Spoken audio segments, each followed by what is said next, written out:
Hello everyone, welcome back to my channel.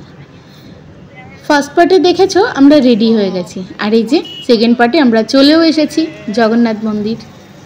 তখন বাজছিল বিকাল 4:30। এই টাইমটা আসার মূল কারণ হলো যাতে শান্তিতে সুষ্ঠুভাবে সমস্তটা দেখতে পারি, কারণ সকালের দিকে প্রচণ্ড লাইন পড়ে, আর ঠিক 5:30-6টার দিকে তো বিভৎস লাইন। এখনও দেখতে পাচ্ছ লাইন পড়েছে। বাইরে জুতো রেখে ব্যাগ চেকিং করে ভেতরে ঢুকে গেছি, আর ওয়েদারটার সাথে সাথে চারিদিকটা শুধু একবার ফিল করো।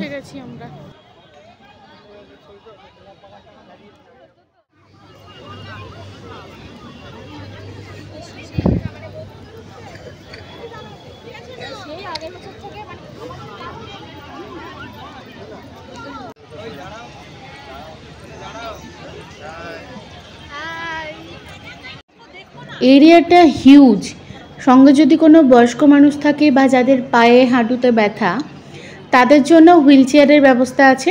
শুধু গেটে ঢোকার আগে ডান দিকে একটু ওদেরকে লিখিত দিলে ওরা হুইল চেয়ার প্রোভাইড করে দেবে।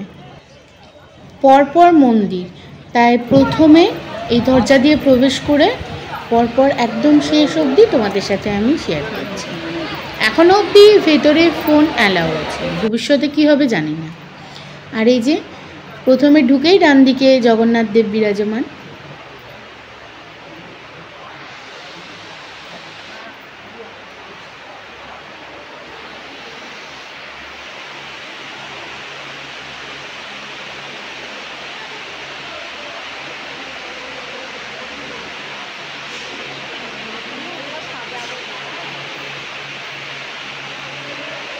ভেতরে যেহেতু বড় বড় ফ্যান চলছে, তার আওয়াজ প্রচণ্ড।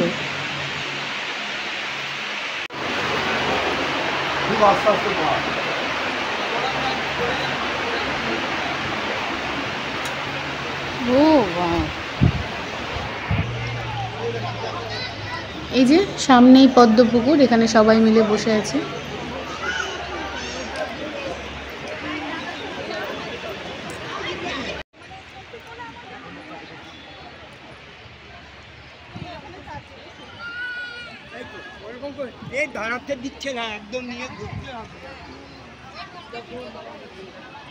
কিছুক্ষণ আগেই বৃষ্টি হয়েছে, তাই মার্বেলের ওপর দিয়ে খুব সাবধানে পা ফেলে যেতে হচ্ছে। এবার দ্বিতীয় মন্দিরে প্রবেশ করছি, আর ডান দিকে কোষ্ঠী পাথরের ভগবান বিষ্ণুর একটা মূর্তি আছে।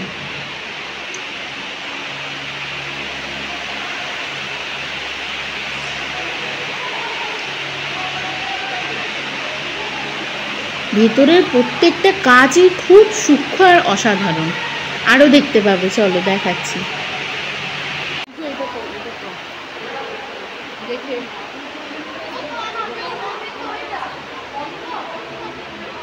এটা মূল মন্দির, কিন্তু এখানে প্রবেশ করতে গেলে এইদিকে দরজাগুলো বন্ধ, তাই সাইড দিয়ে গিয়ে আমাদেরকে ভেতরে ঢুকতে হবে।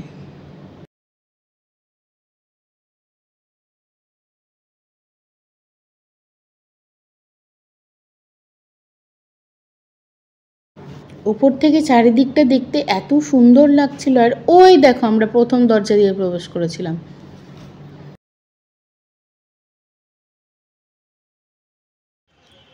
আমরা মিস করে গেছি, কারণ 4টের দিকে ধ্বজা বাঁধা হচ্ছিল, আমরা পৌঁছেছি তখন 4:30 বাজছে। যাই হোক, ওরা নেমে আসছে সেটা দেখতে পেয়েছি। তোমাদের যাতে মিস না হয় তাই তোমাদের সাথে শেয়ার করে দিলাম।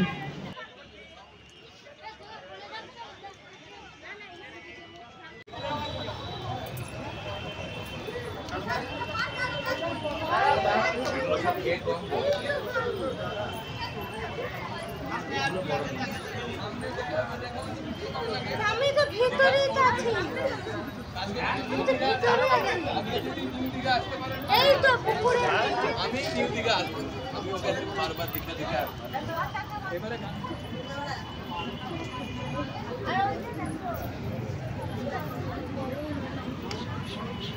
ব্যবসা নেই কোনো আছে না। এবার কোথায় রে? এই সামনের দড়িটা দিয়ে নামবে।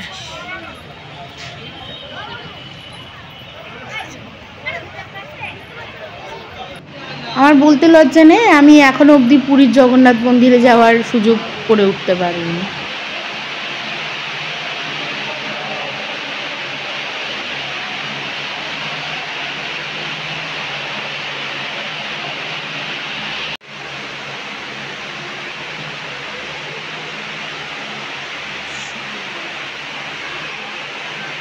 মূল মন্দিরে প্রবেশ করলাম, আর এই যে তখন জগন্নাথ দেবের আরতি হচ্ছে।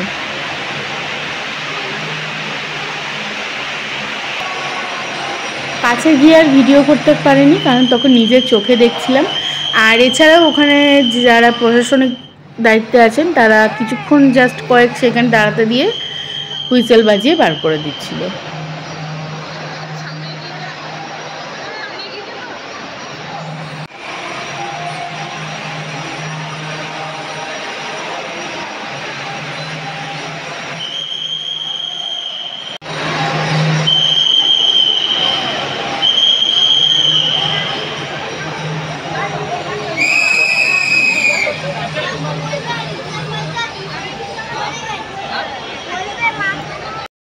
মন্দিরের গায়ে অসাধারণ সূক্ষ্ম কাজ, যেটা কিছুক্ষণ দাঁড়িয়ে তো দেখতেই হবে।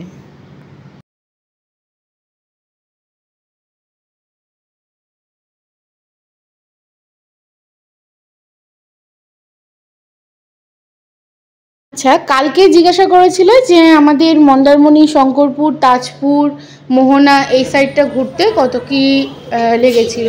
তো টোটো ভাড়া লেগেছিল ওই 1200 সামথিং। আর আজকে এখন যেটা বেরিয়েছি, এইদিকে ঢেউসাগর, জগন্নাথ মন্দির হয়ে একটু আশপাশটা ঘুরবো, এটা মোটামুটি ওই 350 মতো। এবার তোমরা তোমাদের রেট বুঝে তাদের সাথে কথা বলে নেবে। হ্যাঁ, এটা একদম ঠিকঠাক টাইম, এইটা ঠিকঠাক টাইম।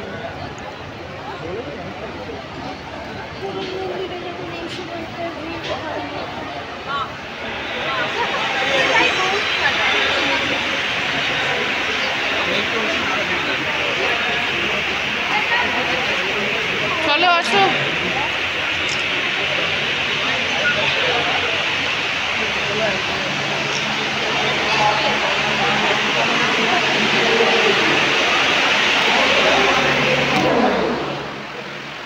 এই যে মন্দির থেকে বেরিয়ে এই শেষ মন্দিরে এখন অবধি কোনো দেবদেবীর মূর্তি প্রতিষ্ঠা নেই, কিন্তু এখানে প্রসাদ বিতরণ করা হচ্ছিল।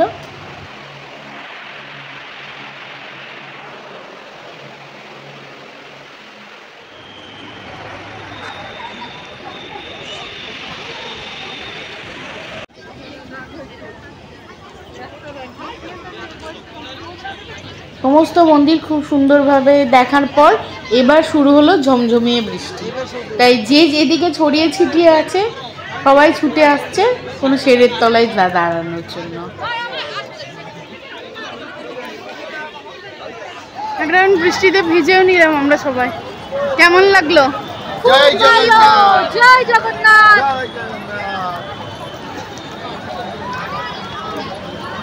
ওখান থেকে বেরিয়ে এবার আমরা চলে এলাম ঢেউসাগর পার্কে। এখানে বাইরে থেকে টিকিট কেটে নিয়েছি, 20 টাকা পার হেড।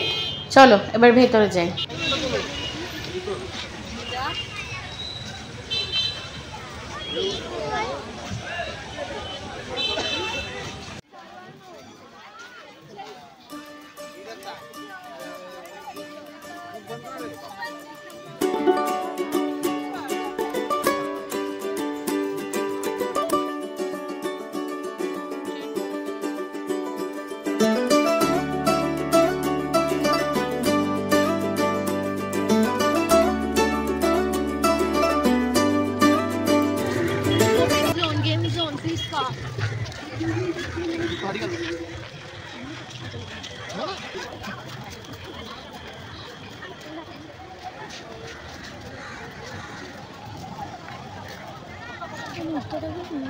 না না ঠিক আছে।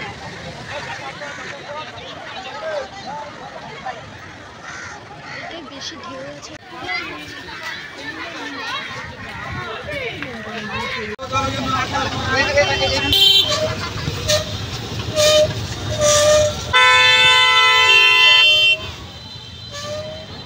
এই যে লাইন শুরু হয়ে গেছে, আর তেমন জ্যাম রাস্তায়। আমরা ওখান থেকে বেরিয়ে চলে এলাম ওল্ড দীঘাতে। এরা দাঁড়িয়ে ফুচকা খাচ্ছে। এবার আমরা যাব এই মানে যে বাউন্ডারিটা থাকে সেটা টপকে, যেহেতু জোয়ার ছিল সবাই ওখানে বসে আছে, আমরা একটু কাছে যাচ্ছি। ওই তো মাছ লাগাচ্ছি, ওই তো মাছটা গেল দেখো, ভালো করে তাকাও দেখো, জল ঢেউ চার জন্য মাছটা গেল। হ্যাঁ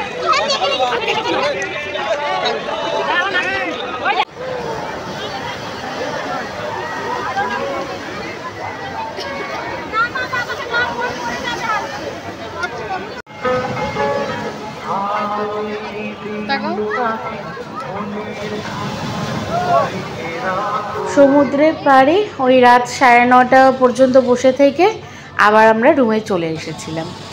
আর আজকে রাতের ডিনারে ছিল পোলাও, আর সঙ্গে দুজনের জন্য মাটন, আমার জন্য ছিল চিকেন, আর সুস্মিতার জন্য ছিল পনির, মানে পোলাও আর একটা কিছু কম্বো।